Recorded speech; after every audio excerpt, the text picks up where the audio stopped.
अस्सलाम वालेकुम दोस्तों, नॉलेज विद रसलान खुशामदीद। दोस्तों, इंडिया के अजीम बल्लेबाज सुनील गावस्कर के पास रन्स का जितना वसीह ज़ख़ीरा है, इतना ही बड़ा खजाना दिलचस्प अंदाज से भरपूर वाक़यात की शक्ल में मौजूद है। 10 जुलाई 1949 को मुंबई में पैदा होने वाले सुनील गावस्कर ने अपने शानदार टेस्ट कैरियर का अख्ताम 125 मैचों में 10,122 रन और 34 सेंचुरी पर किया। तो इस वक्त वो टेस्ट क्रिकेट में सबसे ज़्यादा रन और सबसे ज़्यादा सेंचुरियाँ बनाने वाले बल्लेबाज। गावस्कर ने 4 किताबें भी तहरीर की हैं। इनका दिलचस्प और सादा सलूब पढ़ने वालों को अपने से दूर नहीं होने देता। कमेंटेटर की हैसियत से इनके तजज़िये और तबसरे भी अहमियत के अमल होते हैं। वो क्रिकेटर की नकल उतारने का फ़न भी खूब जानती हैं, जिससे इनकी हिस्से मज़ाक का बखूबी अंदाज़ा लगाया जा सकता है। खेलों के पहलू में पुरसकून नींद। सुनील गावस्कर ने अपनी स्वान एजाज़ सनी डेज़ का आगाज़ बड़े दिलचस्प अंदाज में किया है। मैं कभी भी क्रिकेटर ना बनता और ये किताब कभी भी ना लिखी जाती अगर मेरे अंकल नारायण मसूरेकर की अकाबी निगाहें मेरी पैदाइश के दिन मुझ पर ना पड़ती। वाक़या कुछ यूँ है कि सुनील गावस्कर के पैदाइश के दिन इनका अंकल नारायण मसूरेकर इन्हें देखने अस्पताल आए और इन्होंने इनके बाएं कान की लो पर एक छोटा सा सुराख देखा। दूसरे दिन जब वो दोबारा आए तो इन्हें गावस्कर के कान के ऊपर सुराख नजर न आया। इन्होंने शोर मचा दिया कि ये वो बच्चा नहीं है जिसे इन्होंने पहले दिन देखा था। अस्पताल में हंगामी सूरत पैदा होगी और कान के ऊपर सुराख वाले बच्चे की तलाश शुरू होगी। पता चला कि गावस्कर एक मछेरन के पहलू में मीठी नींद सो रहे। दरअसल बच्चों को नहलाने और सफाई के दौरान बच्चे तब्दील हो गए थे। गावस्कर अपनी किताब सनी डेज़ में लिखते हैं, मैं अक्सर ये सोचता हूँ कि अगर कान पर वो सुराख ना होता और मेरे अंकल मेरी शिनाख्त ना कर पाते तो क्या होता। शायद मैं किसी मछेरे के तौर पर परवान चढ़ता और मगरबी साहिल के करीब कई मछलियाँ पकड़ रहा हो। तेज़ शाट से वालदा की नाक जख्मी। सुनील गावस्कर क्रिकेट से अपने पहले तल्लक के बारे में कहते हैं, मुझे बचपन का वो ज़माना याद है जब मैं अपने घर की छोटी सी बालकोनी में वालदा के साथ खेला करता था। वो मुझे हर रोज़ बाकायदगी से टेनिस की गेंद से बॉलिंग करती थी। एक दिन मैंने ज़ोरदार हिट लगाई जो सीधी वालदा की नाक पर जाकर लगी और खून बहने लगा। मैं घबरा गया, लेकिन मेरी वालदा ने मुझ पर गुस्सा किए बगैर अपना नाक धोया और जैसे खून रुक गया इन्होंने दोबारा मुझे बोलनी शुरू कर दी। लेकिन इस रोज़ के बाद मैंने दफाई स्ट्रोक्स खेलनी शुरू कर दी। गावस्कर कहते हैं, मेरे मामू मधु मंत्री ने 4 टेस्ट मैचों में इंडिया की नुमाइंदगी की थी। मैं जब भी इनके घर जाता मैं इनके कमरे में सजे स्वेटर्स और इंडियन टीम की जर्सी और ब्लेजर्स को देखकर खुश होता। एक दिन मैंने इनसे कहा कि क्या मैं इनमें से एक ले सकता हूँ। इनका जवाब था कि इसके लिए पसीना बहाना पड़ता है, मुझे इसके लिए सख्त मेहनत करनी होगी। ये वो सबक था जो मैं कभी नहीं भूलता। वालदा की ख्वाहिश पर ट्रिपल सेंचुरी। गावस्कर ने इंटर यूनिवर्सिटी चैम्पियनशिप में मुंबई की तरफ से पुणे के खिलाफ 327 रन की इनिंग्स खेली। इस तरह इन्होंने अजीत वाडीकर के 324 रन का 12 साल पुराना रिकॉर्ड तोड़ दिया। इनका कहना है कि जिस रोज़ मैंने ये रिकॉर्ड तोड़ा, इससे पिछली शाम को मेरी वालदा का फ़ोन आया और वो कहने लगी, मेरी एक ख्वाहिश पूरी कर दो। मैंने पूछा क्या? वो बोली, मैं चाहती हूँ तुम 324 रन का रिकॉर्ड तोड़ दो। वो कहते हैं, चैम्पियनशिप के पहले मैच में जब मैं 226 रन पर आउट हुआ था तो इस वक्त मेरे साथी बल्लेबाज अवी कामक ने मुझसे इस रिकॉर्ड की बात की थी। दिलचस्प बात यह है कि मैं 327 रन की इनिंग्स में जब 269 रन पर खेल रहा था तो अवी कामक ने मुझे दोबारा याद दिलाया कि इस बार आपके पास अच्छा मौका है, इसे ज़ाया मत करना। मुझे खुशी है कि ये रिकॉर्ड बन गया और वालदा की ख्वाहिश भी पूरी होगी। वर्ल्ड कप में 36 रन की मुतनाज़ा इनिंग्स। 1975 में एक रोज़ा क्रिकेट का आलमी कप मुतारफ़ हुआ।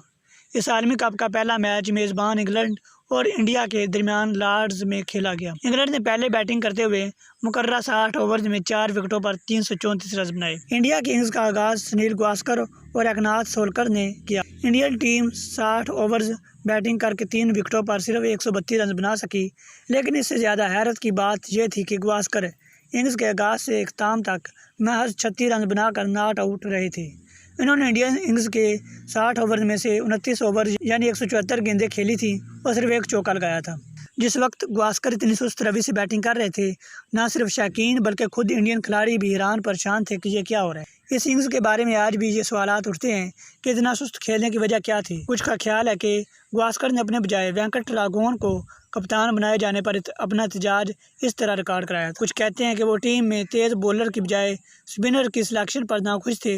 लेकिन साबिक टेस्ट क्रिकेट टोनी लुइस के मुताबिक इख्तलाफात जो भी थे वो मैच से कबल दूर किए जा सकते थे, लेकिन इनका खमियाजा हज़ारों पाउंड खर्च करने वाले तमाशाइयों और लाखों के स्पॉन्सर को भुगतना किस तौर पर मुनासिब न था। गावस्कर ने वेस्ट इंडीज़ के खिलाफ अपनी अवलिन टेस्ट सीरीज़ में शानदार बैटिंग करते हुए 774 रन बनाए थे। इस सीरीज़ में वेस्ट इंडीज़ के कप्तान सर गैरी सोबर्स ने इनकी 3 कैच ड्रॉप किए थे। जब तीसरी मरतबा इन्होंने आसान कैच ड्रॉप किया तो इन्होंने गावस्कर को मुखातब करते हुए कहा, आप मेरे ही पीछे क्यों पड़ गए हो, क्या आपको कोई दूसरा फील्डर नज़र नहीं आता। सुनील गावस्कर की पेशगोई कि पाकिस्तान वर्ल्ड कप जीतेगा। सन 1992 के आलमी कप में पाकिस्तान क्रिकेट टीम का बुरा हाल था। पहले 5 मैचों में वो सिर्फ 1 मैच जीतने में कामयाब हो सकी थी। ऐसे में भला कौन ये सोच सकता था कि यही टीम वर्ल्ड कप की फातेह बनेगी। लेकिन इस दौरान हवा के दोष पर सिर्फ एक आवाज़ गूंज रही थी जो मुसलसल यही कह रही थी कि पाकिस्तान टीम वर्ल्ड कप जीत सकती है। ये गावस्कर थे जिन्हें ना जाने क्यों पाकिस्तान क्रिकेट टीम पर इस कदर भरोसा था कि वो इसे वर्ल्ड कप के फातेह के तौर पर देख रही थी। इनकी पेशगोई दुरुस्त साबित हुई। वर्ल्ड कप के बाद सुनील गावस्कर इस वक्त के वज़ीर-ए-आज़म नवाज शरीफ की दावत पर लाहौर आए थे और कज़ाफ़ी स्टेडियम में वर्ल्ड कप की जीत पर होने वाली ख़ुसूसी तकरीब में शिरकत की थी। गावस्कर पुरानी यादों को ताज़ा करते हुए कहते हैं, मुझे इस दौरान डिनर के लिए इमरान खान के घर जाने का भी मौका मिला था, जहां नुसरत फ़तेह अली खान भी आए थे और कवालियाँ सुनाई थीं। वह एक खूबसूरत मौका था। वर्ल्ड कप के बाद सुनील गावस्कर की इमरान खान से मुतल्लक़ एक और पेशगोई दुरुस्त साबित हुई, जिस पर लोगों ने यह कहना शुरू कर दिया कि गावस्कर कहीं नजूमी तो नहीं है। 2012 के एशिया कप के एक मैच के दौरान सुनील गावस्कर और रमीज़ राजा कमेंट्री बॉक्स में मौजूद थे। इस मौका पर रमीज़ राजा इमरान खान का जिक्र करते हुए कहने लगे, इस दौर में व्यू रिचर्ड इंतहाई जराना बैटिंग करते थे और सुनील गावस्कर इमरान खान की स्विंग गेंदों की लाइन से खुद को आसानी से हटा लेते थे। मैं इस वक्त शॉर्ट लीग पर फील्डिंग करता था।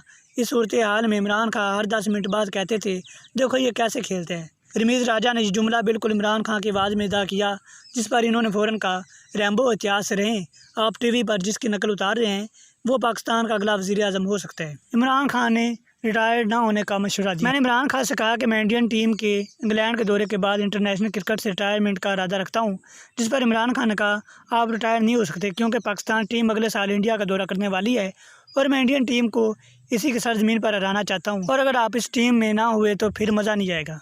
इमरान खान ने इन्हें कहा कि मैं चाहता हूँ कि हम एक दूसरे के खिलाफ आखिरी बार खेलें। गावस्कर का आखिरी टेस्ट मैच मार्च 1987 में पाकिस्तान के खिलाफ बंगलोर में था, जिसमें इन्होंने 96 रन किंग्स खेली थी, लेकिन पाकिस्तान ने वो टेस्ट ड्रामाई अंदाज में 16 रन से जीतकर पहली बार इंडियन सरजमीन पर टेस्ट सीरीज़ जीती थी। गावस्कर ने इमाम की परेशानी कैसे दूर की।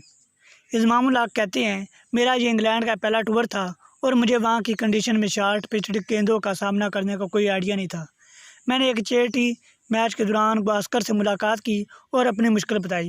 इन्होंने बहुत ही मुख्तसर और सादा सा हल बताते हुए कहा, आप अपने जहन से शॉर्ट पिच बॉलिंग और बाउंसर का ख्याल निकाल दें, क्योंकि जब आप सिर्फ इसी के बारे में सोचेंगे तो फिर इससे निकल नहीं पाएंगे और बॉलर आपको ट्रैप कर लेगा। लिहाजा हर गेंद को नॉर्मल अंदाज से खेलने की कोशिश करें। इमामुल हक कहते हैं, मैंने इनकी इस बात पर नेट प्रैक्टिस में अमल किया और मुझे अपने पूरे कैरियर में बाउंसर पर कभी मुश्किल नहीं। इंडिया के सीनियर सहाफ़ी संदनन लैला बताते हैं कि सुनील गावस्कर खुशबू वाली मीठी सुपारी छालिया के बड़े शौकीन रहे हैं और किसी ज़माने में जावेद मियांदाद बाकायदगी से इन्हें पाकिस्तान से मीठी छालियाँ भिजवाते थे।